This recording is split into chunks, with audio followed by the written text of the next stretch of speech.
Amén. Dios les bendiga, hermanos. Gracias por el privilegio de darnos la oportunidad de poder entrar a la intimidad de su casa, casa habitacional y casa del Espíritu Santo y de Cristo y del Padre. Esperamos en Dios que la palabra de esta tarde, de esta noche, colabore en nuestro crecimiento espiritual.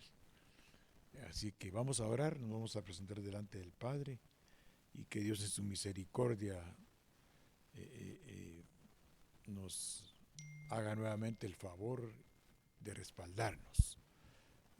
Lo hacemos con todo el buen deseo de nuestro corazón, lo hacemos con toda la buena intención de nuestro corazón y espero que primero esté la palabra dispuesta según lo que Dios puso en mí, no sobre argumentos humanos. Oremos y nos ponemos a cuentas. Padre, en el nombre de Cristo Jesús venimos delante de tu presencia, Dios poderoso, clamando misericordia, para que tu palabra, Padre, fortalezca interiormente nuestra vida espiritual.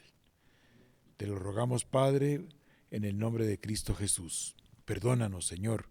Perdónanos, Padre, por favor, en el nombre de Cristo Jesús. Perdónanos por amor de tu nombre.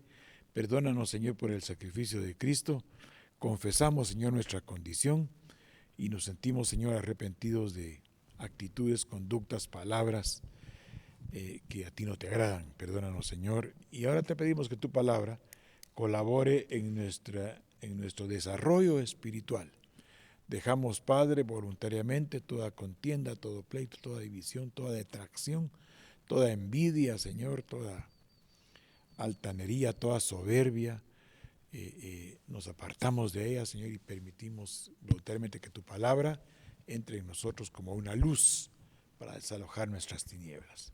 En el nombre de Cristo Jesús te lo pedimos. Amén y amén.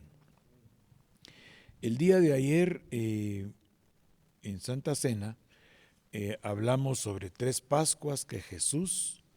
mencionamos 3 Pascuas que Jesús había pasado en el tiempo de su ministerio. Jesús a los 30 años inicia su ministerio, luego de haber tenido una experiencia narrada en el capítulo 4 del Evangelio de Lucas, versos 18 y 19, y profetizada en Isaías capítulo 61. El Espíritu del Señor está sobre mí y se establece la delegación espiritual que el Padre le había dado con el propósito de rescatar a todos los que se habían perdido. Hablamos de aspectos importantes como que el pueblo al cual él vino no los recibió. Nosotros, por misericordia de Dios y las promesas, antes de que todo esto fuera, lo recibimos. Entonces Él nos engendra de un engendramiento de orden espiritual, no tiene ningún aspecto humano, terreno, perecedero, biológico que ver en nuestro engendramiento, sino que se hace algo, como dicen los teólogos, teándrico, dicen ellos. Se hace algo teándrico. Teándrico es algo cuando lo humano y lo divino se juntan en este cuerpo humano. Lo teándrico es que el Espíritu de Dios activa un espíritu que viene de Él también y nos da una manifestación que, aunque está en un cuerpo natural, tiene una chispa, permítame, espiritual de orden divino. A eso le llaman teándrico, ¿verdad? Entonces son términos antiguos de carácter teológico que me vinieron a la mente usarlos, pero que no son importantes, ¿verdad, hermano? Solo está significando que cuando recibimos a Cristo, en esta mente, en este hombre desechado y descartado por sus conductas y sus pecados, Dios engendra su presencia en mí. Entonces lo divino entra en esto pecaminoso y se hace un sinergismo de lo divino, espiritual, poderoso, que no muere, a este cuerpo natural que perece, y se le da oportunidad al alma a no pasar cautiva en la eternidad, sino tener la oportunidad de ser eterna, igual que el Espíritu. Pero en fin, hablamos de 3 Pascuas. La primera Pascua vimos como en el capítulo 3, ¿verdad? En el capítulo 2, verso 13 de Juan, vimos cómo el Señor habla sobre la conducta que tiene que tenerse en el templo. Y narramos la experiencia del capítulo 2 del Evangelio de Juan, del 13 en adelante, cómo el Señor hace un chicote, hace una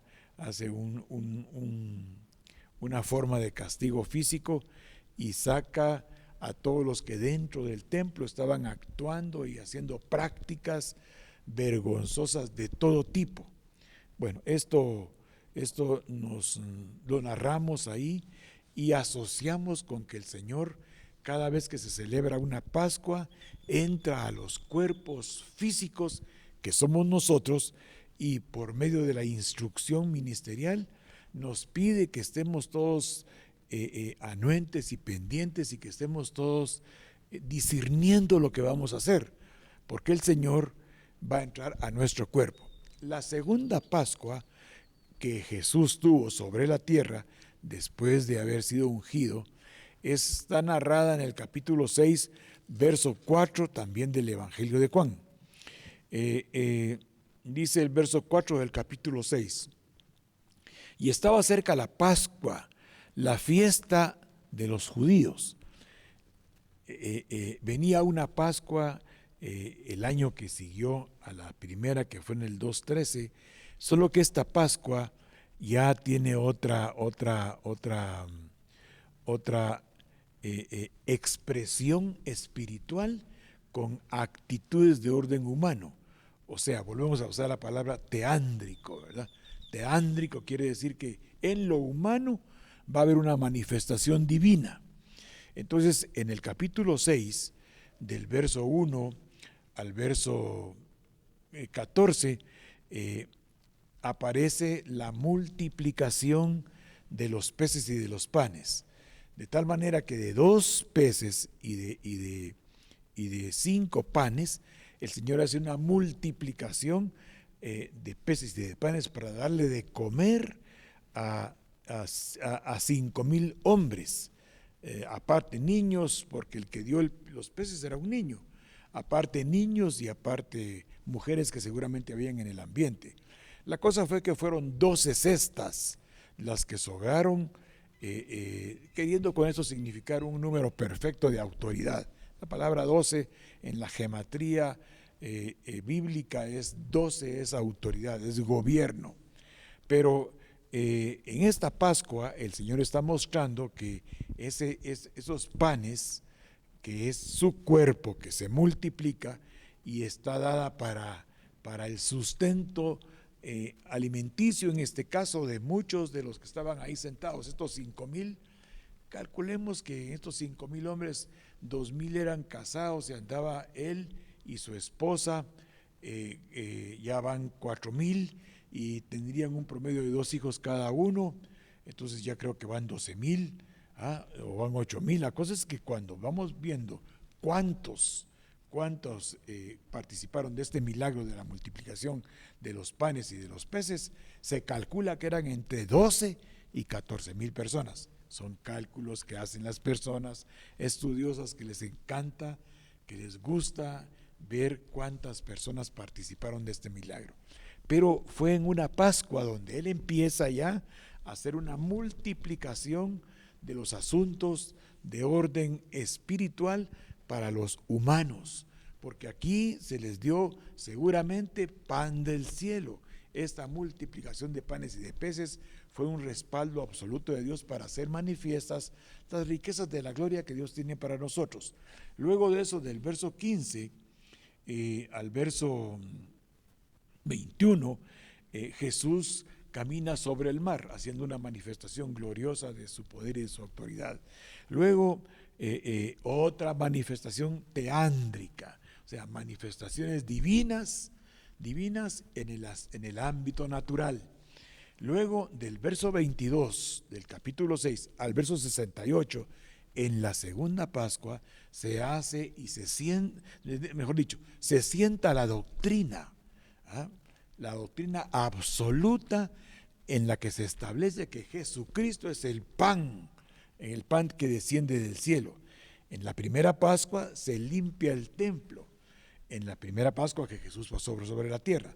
En la segunda Pascua que Jesús pasa sobre la tierra, el Señor hace manifestaciones de la multiplicación que se puede hacer cuando Él se hace manifiesto y patente con su autoridad que el Padre le da por el Espíritu Santo divina, y hace la multiplicación de cosas materiales, pero con el respaldo divino para el sustento del cuerpo físico.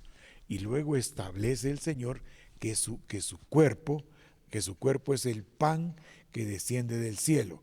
Esto está en el capítulo 6 del Evangelio de Juan, del 22 al 68. ¿Por qué mencionamos esto? Porque aquí se establece un punto doctrinal, porque Él dice: yo soy el pan de vida. Si quiere lo leemos cuando Él establece algo importante. Vamos a ver, déjeme buscarlo. Vamos a ver, estamos en el capítulo 6, ¿verdad?, del Evangelio de Juan. Ahí les da su reprimendita y les da una llamadita de atención, ¿verdad? Pero en el verso 31 del capítulo 6 dice: pues nuestros padres comieron el maná en el desierto, como está escrito, pan del cielo les dio a comer. Y después de cierto les digo, no les dio Moisés el pan del cielo, mas mi Padre os da el verdadero pan del cielo. Estaba hablando de Él. Se está sentando el punto doctrinal de que en la Pascua que vendrá, en el capítulo 26 de Mateo, que es la última Pascua de la que Él participa y establece la cena del Señor. Estoy buscando el texto, dice verso 33, verso 32. De cierto les digo, no les dio Moisés el pan del cielo, mas mi Padre nos da el verdadero pan del cielo, porque el pan de Dios es aquel que descendió del cielo y da vida al mundo. Estaba hablando de Él. En la segunda Pascua se establece la doctrina de que Él es el pan que desciende del cielo. Tal vez aquí hay un proceso que cuando yo lo estuve viendo detenidamente, del capítulo 6 de Juan, del verso 60 al 68, hay tres movimientos: un movimiento de depuración, un movimiento de ubicación y un movimiento de evolución.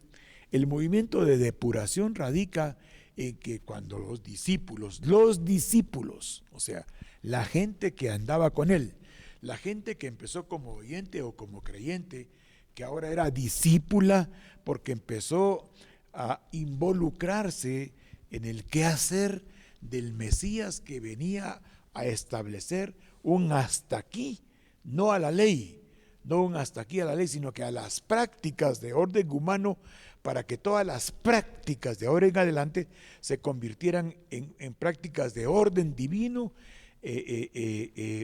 reveladas por el Espíritu Santo. Jesús celebra la última Pascua y de ahora en adelante lo que se va a celebrar es de orden espiritual revelado por el Espíritu Santo. Por eso en 1 Corintios 11 el apóstol Pablo dice: como recibí del Señor, o sea, es espiritual, es del Espíritu Santo, como recibí del Señor Espíritu Santo, ahora se los estoy enseñando a ustedes. O sea, pero del verso 60 del capítulo 6 de Juan al verso 68 se establece un nivel depurativo. Los discípulos, la gente que andaba con Él, empezó a escuchar palabras que salían completamente del ámbito natural. Recuerde que el alma estaba oyendo, el alma estaba escuchando. Es un punto importante porque ellos estaban oyendo, estaban viendo y estaban experimentando con su alma. pero ya el Señor les hace requerimientos al conocimiento que habían adquirido en su alma. Quiero leer este verso del 6:60 del Evangelio de Juan. Al oírlos, muchos de sus discípulos dijeron: dura es esta palabra, ¿quién la puede oír? ¿Ah? Ni modo a usted y a mí, ahora que estamos después de 2021 años oyendo esto, nos parece bien sencillo y simple, ¿verdad? Ya la palabra la entendimos, pero nos puede depurar. ¿Cómo nos puede depurar? Porque sabiendo lo que él está diciendo ahí, hay otros textos bíblicos que no son capaces en nosotros, no somos capaces nosotros con nuestra mente natural, con nuestra alma, de vivirlos, a pesar de que son instrucciones que el Señor da. Al oír a muchos de sus discípulos dijeron: dura es esta palabra, ¿quién la puede oír? Sabiendo Jesús en sí mismo que sus discípulos murmuraban de esto, les dijo: esto les altera. Voy a leer la versión donde está el Strong, ¿verdad? Vamos a ver, Juan capítulo 6, verso 60. Voy a leer esto en el verso 61. Y sabiendo Jesús de sí mismo que sus discípulos murmuraban de esto, les dijo: esto les escandaliza. O sea, esto los hace tropezar, que yo les haya dicho que yo soy el pan de vida que descendió del cielo. Les escandaliza a ustedes que come mi carne y bebe mi sangre de vida eterna. Pues ahora les estoy estableciendo en esta segunda Pascua que he estado con ustedes presente, les estoy dando a conocer que el futuro va a ser únicamente de carácter espiritual. Entiendan que al yo no estar aquí, entonces la práctica conmemorativa de mi muerte a través de la cena del Señor, ya no de la Pascua, va a provocar en ustedes cambios profundos y fundamentales. Mire, pues dice, esto les escandaliza, esto los hace tropezar, esto los incita a pecar, esto les desagrada, esto les pone tropiezo. Y vea lo que dice el verso 63. El verso 62, perdón, del capítulo 6. Pues si vieres al Hijo del Hombre subir a donde estaba primero, pues qué, si vieren al Hijo del Hombre subir a donde estaba primero. Y ellos lo experimentaron ahí en el capítulo 1, se recuerda del libro de Hechos. Ellos lo vieron subir, y los dos personajes que estaban presentes les dice: varones galileos, ¿qué hacen ahí viendo para arriba? Así como lo vieron irse, así lo verán regresar. Estamos en el capítulo 1 de Hechos. Regresemos entonces al capítulo 6 del Evangelio de Juan. Verso 63. El espíritu es el que da vida, el alma para nada aprovecha. Las palabras que de ahora en adelante se estarán dando van a ser espíritu y son vida, aunque las palabras de enseñanza que anteriormente se habían dado son espíritu y son vida. El alma escucha, el alma podemos decir entre comillas entiende, el alma asimila, pero no puede vivir porque el alma nada más se conforma con el deseo de los ojos, el deseo de la carne y la vanagloria de la vida. Tiene un efecto acomodativo el alma para querer creer que esta palabra que están escuchando es palabra que en un momento dado les puede servir de algo, pero no es así. Tenemos que estar pendientes y atentos que la palabra que se escucha tiene que ser habilitada en nosotros por el Espíritu Santo. Ya no los voy a dejar huérfanos, el capítulo 6 de Juan, el capítulo 14 de Juan, ya no los voy a dejar huérfanos, les voy a dejar un consolador, les voy a dejar al Espíritu Santo que los va a llevar al conocimiento de la verdad. La verdad no es economía almática, la verdad es economía espiritual. Por eso les dijo, la palabra que yo les he hablado es espíritu y es vida. El alma de esto no aprovecha. Ahora, si se sujeta, sí aprovecha, pero esta sujeción va a ser como consecuencia que se va a poner por obra la instrucción. Sigo leyendo, verso 64. pero hay algunos de ustedes que no creen. ¿Cómo es posible si habían tenido experiencias, habían oído, habían visto, habían experimentado con su alma, estaban dudando, ¿ah? No le daban credibilidad a las palabras que anteriormente habían dicho, palabras en las cuales, lo dijimos desde el verso 22 al verso 68 del capítulo 6, el Señor estaba estableciendo la doctrina que de ahora en adelante sería la doctrina conmemorativa. Él estaba encarnando al Cordero de Dios que iba a arrancar el pecado del mundo, y la consecuencia de esto iba a ser que todo aquel que creyera en Él, que comiera del pan y bebiera de la copa, no moriría, tendría vida eterna. ¿Por qué?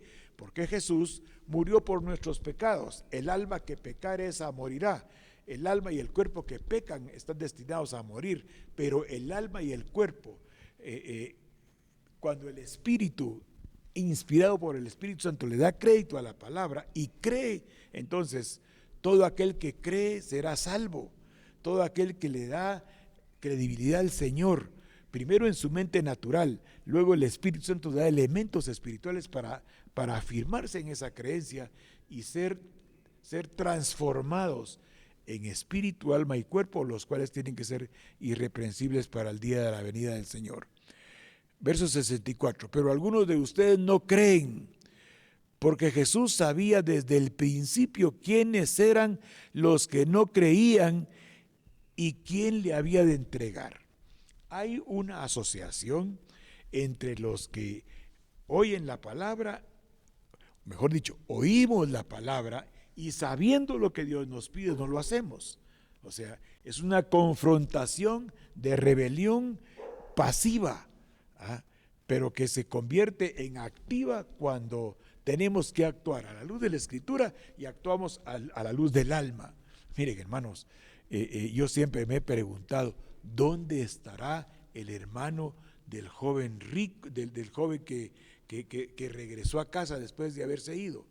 Aquel muchacho que decidió apartarse de la casa del padre, se fue a involucrar con todas las mundanalidades, características actuales de una época de disolución, pero este hombre un día volvió en sí, un día recapacitó, un día este hombre, el hecho de haberse involucrado en tanta basura, en tanta porquería, perdón por la palabra, lo depuró.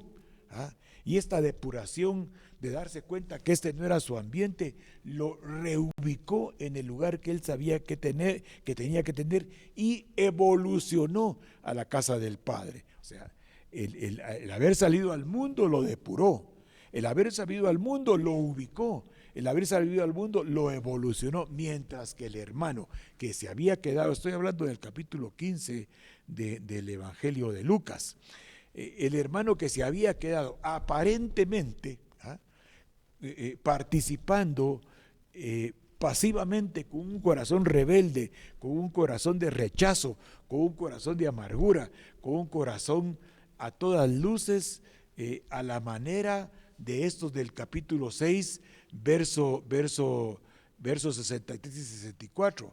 Las palabras que él escuchaba en la instrucción de la casa eran palabras que daban vida, pero estas no le afectaron absolutamente en nada para él, porque él, cuando regresó el hermano, su actitud fue exactamente de alguien que cree en el alma, pero que no puede aplicar porque el Espíritu Santo no lo ha habilitado. ¿Y por qué? Porque el Espíritu Santo es selectivo. No, el Espíritu Santo no es selectivo.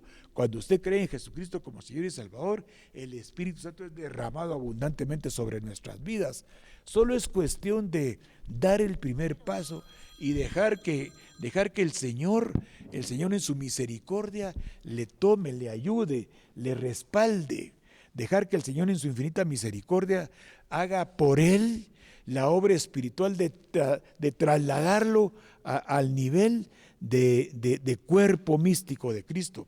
Por eso el Señor permitió que este hombre, y permite que muchos de nosotros, si usted quiere así, nos involucremos tampoco justifica. Entonces me voy a ir al mundo unos mis 3, 4, 5 años o 6 meses, ¿verdad? Y luego de eso seguramente voy a despertar, me voy a ubicar y voy a evolucionar. No, la enseñanza, la instrucción que usted está recibiendo es para que no le pase eso, para que no corra riesgos usted. Pero ¿de qué le sirve aquel muchacho que se quedó en casa? Se quedó en casa sirviendo al Padre, ayudando al Padre con un corazón rencoroso, con un corazón resistente. Entra en el rubro del capítulo 6 del Evangelio de Juan en el verso 64, porque desde el principio Jesús sabe quién soy yo, quién es usted. O sea, nosotros no podemos, estamos en la batalla, ¿verdad? Estamos en la batalla. Mientras usted está vivo, no hay problema de sentirse usted con cargo de conciencia. Lo mejor es que se arrepienta. Platicaba yo con una persona, iban 5 en un carro, 4 murieron y solo él quedó vivo. Dice que él iba durmiendo en el último asiento y fue el impacto. Él no se recuerda de nada porque quedó inconsciente y volvió en sí en un hospital. Los 4 que iban con él murieron. Ellos ya nunca despertaron. Es decir, sí despertaron, pero saber en dónde. En cambio, despertó todavía en el plan tierra. Todavía tiene oportunidad de reconsiderar su conducta. No espere usted, no voy a esperar yo en que, hermanos, usted no sabe, ni yo sé tampoco, si el día de mañana vamos a estar nosotros dando palabras de consuelo a mi familia o a su familia. No quiero ser tétrico ni quiero ser extremista, ¿verdad? Ni paranoico, mucho menos, pero la vida no nos pertenece, la vida es de Dios, y cuando nos exponemos a la palabra, la idea es que nosotros unifiquemos criterios al respecto de quién es Cristo para que el Espíritu Santo nos afirme en la fe. La función ministerial es por la palabra que decimos de quién es Cristo, que seamos afirmados en la fe. El Señor sabía que estos desde el principio, aunque habían llegado al nivel de discípulos, ellos no creían en Él, ellos se parecían mucho al que lo iba a entregar. Esto es un poco duro, yo lo sé. Verso 64 dice, porque algunos de ustedes no creen. O sea, el Señor sabía que no creían y eran discípulos. O sea, eran ministros de Dios. Ahí andaba Judas. Yo encontré 16 versos en los cuales Judas andaba haciendo un despliegue de actitudes dignas de un delegado de Dios. Por ejemplo, en el capítulo 10, versos 20 y 21, cuando el Señor envía a aquellos 70, vayan a echar fuera demonios, vayan a dar vida a los muertos, vayan a hacer portentos, milagros y maravillas. Judas fue ahí a hacer portentos, milagros y maravillas. No quiere decir que estemos ya definidos espiritualmente. Estamos bajo la cobertura, bajo el manto de Dios, y en el nombre de Jesucristo toda rodilla se doble en los cielos, en la tierra y debajo de la tierra. La cosa es que en la intimidad, allá donde nadie ve, ahí es donde tenemos que evaluar realmente quiénes somos, porque yo sé quién soy, Dios también sabe quién soy. Aquí el Señor sabía quiénes eran estos. No les señalaba, ni les acusaba, ni les juzgaba. Jamás les dijo, bueno, ya sé quiénes son ustedes, váyanse de aquí, no los quiero más. Al contrario, los dejó seguir experimentando.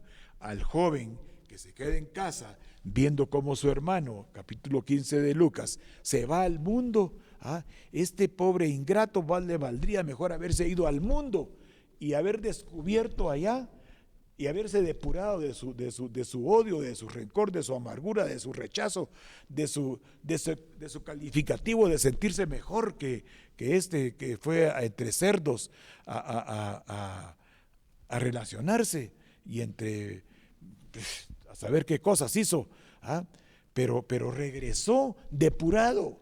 regresó ubicado y lo que es más, evolucionó. Siempre me he preguntado, porque no aparece ni dice nada ahí, ¿qué se haría el hermano de aquel que le decimos hijo pródigo? ¿Ah? ¿Será que volvió en sí alguna vez? ¿Será que esa actitud de rebelión, de resistencia, y si es de rebelión y resistencia, le cuento que se llama Satán, porque rebelión y resistencia es Satán. Yo le conté a usted ahí en el capítulo 21 de Primera de Crónicas cómo David fue incitado a hacer un censo que a Dios no le agradó, y ahí en el verso 14 o 18 adelante, ese censo costó la vida a 70,000 personas. Por eso Pedro, cuando le dijo el Señor, apártate de mí, Satanás, al final del camino le dice, Pedro, ¿me amas? Pedro, ¿me amas? Pedro, ¿me amas? Porque la delegación que te voy a dar exige que se anteponga los intereses de Dios a los intereses de la tierra. Intereses que en Judas, por ejemplo, nunca fueron superados por su visión terrena. Hermanos, cuando nuestra visión es terrena, corremos riesgos graves. Yo soy pastor, soy ministro, no que yo lo diga, no que salga de mi boca esto. A mí Dios me ha demostrado en su infinita misericordia, con todos mis defectos, hermano, con todos mis errores. Hay algunos que seguramente ya me quisieran haber sepultado literalmente, pero ¿qué voy a hacer? Nada más exponer la palabra, clamar misericordia para que cuando el Señor transforme su iglesia, transforme a su novia, nosotros los ministros primarios, que no vamos a ser transformados, pero que tendremos una función dentro del ámbito espiritual y dentro del ámbito natural. Por eso dice que los ministros primarios tendrán una experiencia teándrica, dice. Estaremos espiritualmente sabiendo lo que Dios hizo y viendo naturalmente las cosas que hace el enemigo. Yo le recomiendo a usted, le doy la recomendación, hermano, de que recapacitemos, que nos depuremos, que quitemos lo que no le agrada a Dios, que nos ubiquemos espiritualmente para que podamos evolucionar. Ahí en el capítulo 6, verso 65, dice Jesús: por eso os he dicho que ninguno puede venir a mí si no le fuere dado del Padre. Miren, hermanos, esos versos del 60 al 68, esos versos tenemos que leerlos, recontraleerlos, volverlos a leer, porque el Señor sabía que la palabra que salía de la boca de Él, que era espíritu y era vida, en estos no tenía efecto, porque la estaban recibiendo a nivel almático nada más. Y recibir la palabra a nivel almático no es mala, porque esa es la puerta de entrada inicial, porque la letra es muerta. Entonces la letra inicialmente entra por nuestra área que está separada de Dios, que es el alma, pero si nosotros le damos espacio a Dios en el alma, en el área separada de Dios, que es el alma, Dios en su misericordia va a cumplir en nosotros el proceso de perfeccionamiento. Le digo el verso, ¿cuál es? Filipenses capítulo 1, verso 5. Veámoslo todos juntos. Filipenses capítulo 1, verso 4 creo que es. Aquí está. Y lo acabamos de leer, me recuerdo yo que acabamos de ver estos versos, pero vamos a ver, ya lo tiene. Filipenses capítulo 1, verso 5 es, mire, dice: a causa de vuestra comunión en el Evangelio, desde el primer día hasta ahora. Hermanos, yo lo he dicho como 10 veces, hoy puede ser nuestro primer día. Estamos analizando la segunda Pascua del Señor. En la primera Pascua limpió el templo. En la segunda Pascua que Él participó, Juan 6:4, Él hizo la multiplicación de los panes para que nosotros viéramos la autoridad que Él tiene sobre las circunstancias, y además de eso caminó sobre el mar. Pero Él estableció la doctrina que su cuerpo era el pan de vida que el Padre había enviado. Cristo Jesús se convierte en el pan de vida y les dice a sus discípulos: yo soy el pan de vida. Yo soy el pan de vida. Nadie puede venir a mí si el Padre no lo trae. Y otra cosa, nadie puede ir al Padre si yo no lo llevo. Yo soy el pan de vida. El pan de vida les va a dar a ustedes, si lo comen, vida eterna y no perecerán jamás. ¿Ah? Pero hay una característica que tenemos que tener.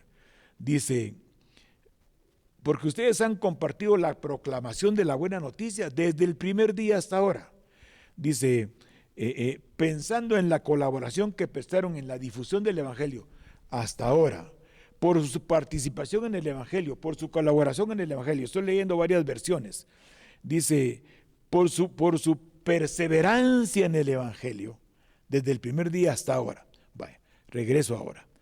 Por vuestra perseverancia, por vuestra participación, por vuestra colaboración, por vuestra definición en el Evangelio, hasta el primer día hasta ahora, estando persuadido de esto, estando convencido de esto, que a los que perseveraron desde el primer día hasta ahora, el que empezó la buena obra, la perfeccionará en el día de Jesucristo. Entonces, pero hay que perseverar, hay que mantenerse continuamente, hay que mantenerse constantemente.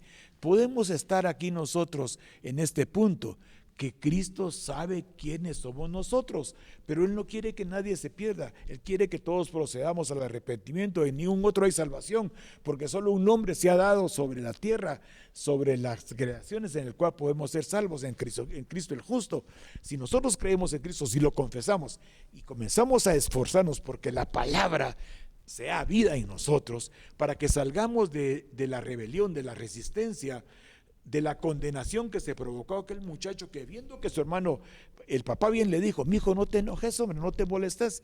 Estoy usando términos chapines.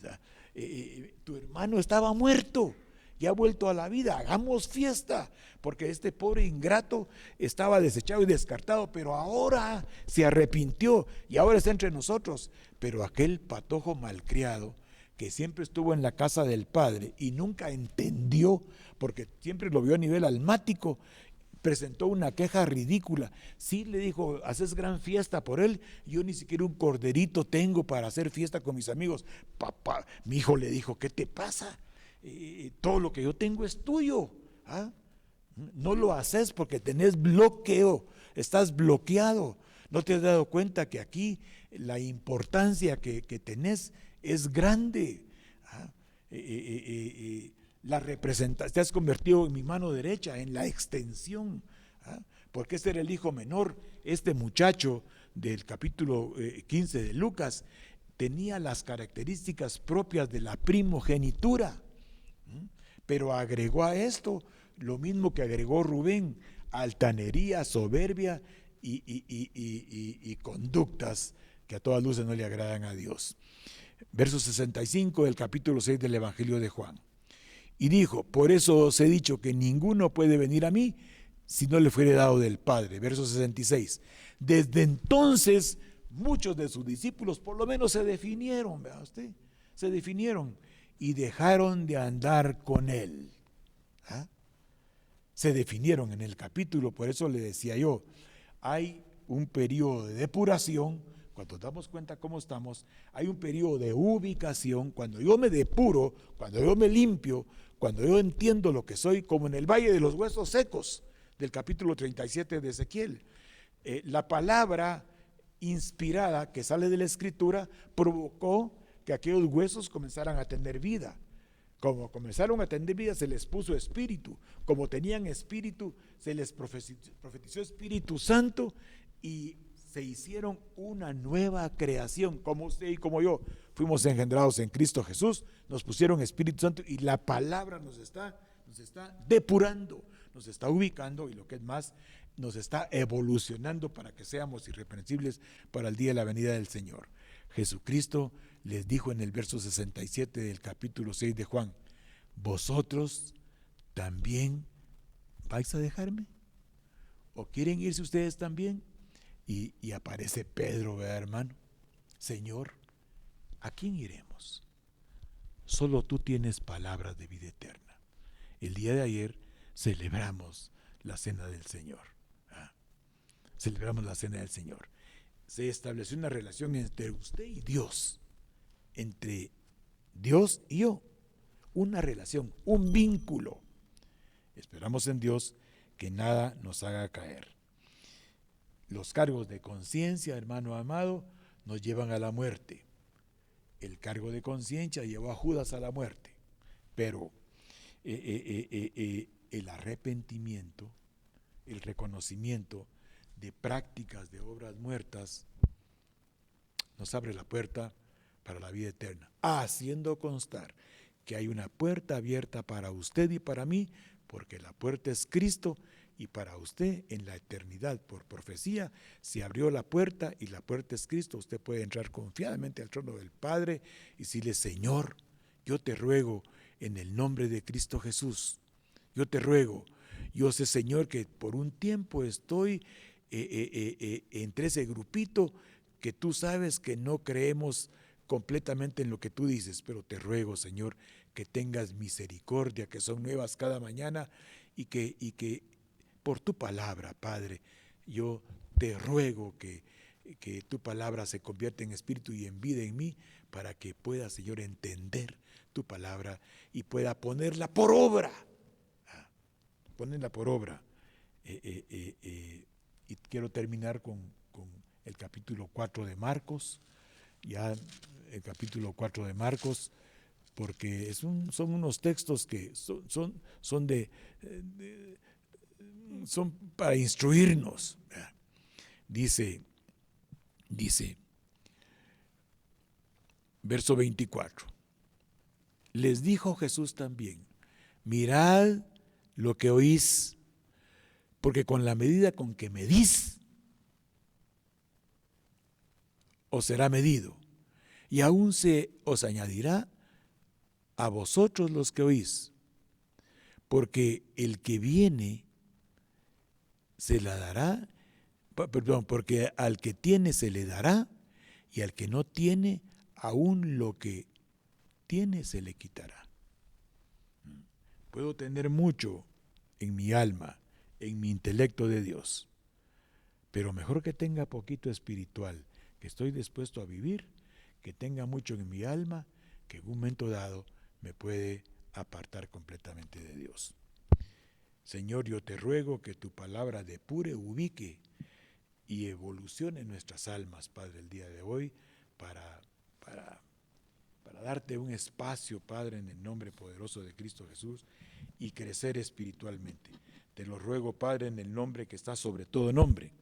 En el nombre, Padre, que al mencionarlo se dobla toda rodilla, en los cielos, en la tierra y debajo de la tierra. Qué hermoso, Señor, que toda rodilla en los cielos, en la tierra y debajo de la tierra se doble ante el poder de tu palabra. Nos humillamos, pues, Padre, esta tarde, esta noche, Señor, y te rogamos, Padre, que esta Pascua, que la primer Pascua que limpió el templo y la segunda Pascua que estableció doctrina como columna, nos haga, Señor, inclinarnos por tus palabras, por tus instrucciones, para agradarte, Padre, el día de tu venida. Te lo pedimos en el nombre poderoso y misericordioso de Cristo Jesús. Amén, amén. Que Dios les guarde en sus casas habitacionales, en sus casas, en sus residencias, y aquí donde mora el Espíritu Santo, donde mora Cristo y mora el Padre, que nos ayude el Espíritu Santo a salir de la crisis que tenemos como humanos, de ser como somos. Usted sabrá cómo es, yo también sé cómo soy. Que Dios le guarde. El día de mañana es el programa de los niños. El día miércoles, hermano Esteban Rodas nos va a compartir. El día jueves tenemos la tarde de oración, y el día viernes volvemos nuevamente con la palabra que da, que es espíritu y que es vida. Amén y amén. Dios le guarde.